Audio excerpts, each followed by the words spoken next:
ایک کوچے میں پہنچ کر دیکھا ہے مجتبی نے، ظالم نے ضرب ماری، کیسے خدا ہی جانے، بنتے نبی زمین پر غش کھا کے گر پڑی ہے، یہ غربت علی ہے۔ اتفاق سے ایران میں، عراق میں، شام میں، لبنان میں، خود حجاز کے مختلف علاقوں میں، مدینے میں، قطیف میں، احسا میں ایام فاطمیہ طویل عرصے سے بڑے اہتمام سے منائے جاتے ہیں، لیکن انڈیا اور پاکستان میں اتنا اہتمام نہیں تھا، لیکن اللہ سبحانہ و تعالیٰ کا شکر ہے کہ ان ایام کی اہمیت اب بڑھتی چلی جا رہی ہے۔ اسی طرح سے تقریباً 20 سال پہلے تک ایران میں بھی ایام فاطمیہ کی تعطیل نہیں ہوتی تھی، شہادت کا دن منایا جاتا تھا، کیلنڈر پہ لکھا ہوتا تھا، لیکن رسمی چھٹی نہیں ہوتی تھی۔ جب آغا خاتمی پہلی دفعہ صدر بنے اور مراجع سے ملنے کے لیے آئے تو آیت اللہ العظمی شیخ حسین وحید خراسانی کے جو اس وقت کے بڑے علماء اور مراجع میں سے ہے، جب ان کی زیارت کے لیے گئے تو یہ واقعہ خود ہمارے استاد نے بھی ہمیں بتایا کہ جو اس نشست میں تھے اور ان کے چند دوست احباب بھی تھے۔ یہ واقعہ پہلی دفعہ ہمارے استاد نے آغا محمد ابن رضا نے، خداوند تبارک و تعالیٰ ان کو طول عمر عطا فرمائے، ہمیں اپنے درس میں بتایا، اور یہی واقعہ بعد میں اخبار میں نشر ہوا محمد ابتہی کے نام سے۔ وہ واقعہ کیا تھا کہ پہلے نشست ہوئی آغا وحید خراسانی کی آغا خاتمی کے ساتھ عام کمرے میں، بعد میں آغا وحید خراسانی نے کہا کہ میں کچھ خاص بات کرنا چاہتا ہوں۔ یہ لوگ چلے گئے، تقریباً 25 سے 30 منٹ کے بعد یہ دونوں کمرے سے باہر نکلے، دونوں کی آنکھیں سرخ ہو رہی تھیں، اور سب کے بقول کہ آغا خاتمی کی حالت جو ہے وہ بالکل ہی بدل چکی تھی، اور جیسے ہی قم سے واپس گئے وہ تہران تو فوراً انہوں نے اعلان کیا پارلیمنٹ کے اجلاس کا،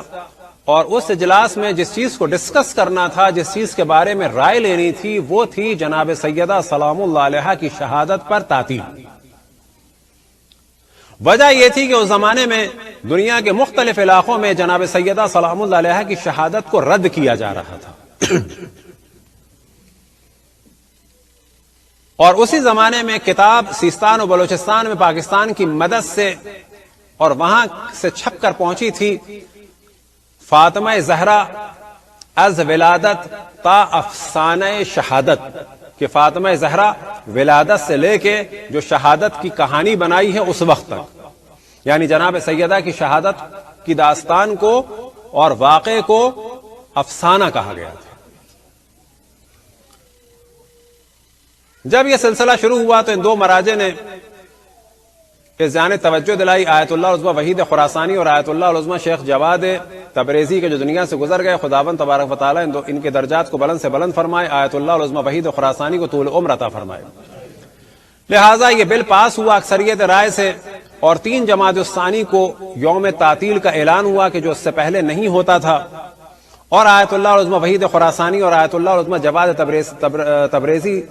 نے اعلان فرمایا، کیونکہ اچانک یہ سب کچھ ہوا تھا، اور ان دونوں نے اور باقی مراجع نے پیغام دیا کہ جناب سیدہ سلام اللہ علیہا کی شہادت کو عاشور کی طرح سے منایا جائے، اور بہت ساری انجمنوں کے لیے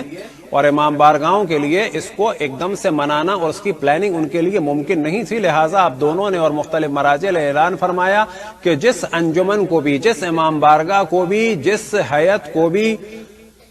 پیسے کی ضرورت ہو، کیونکہ اچانک یہ اعلان ہوا ہے، جتنا بھی پیسہ چاہیے ہو وہ ہم سے لے جائے۔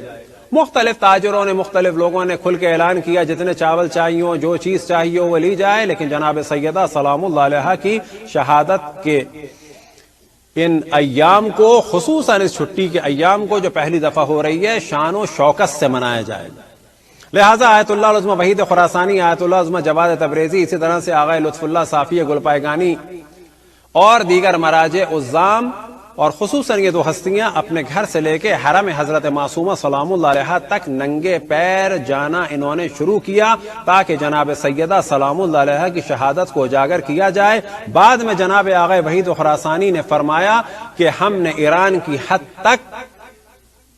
جناب سیدہ کی شہادت اور مظلومیت کو حفظ کر دیا ہے، اب کوئی جناب سیدہ کی شہادت اور مظلومیت کے بارے میں گفتگو نہیں کر سکتا۔ صلوات پڑھیں بر محمد و آل محمد۔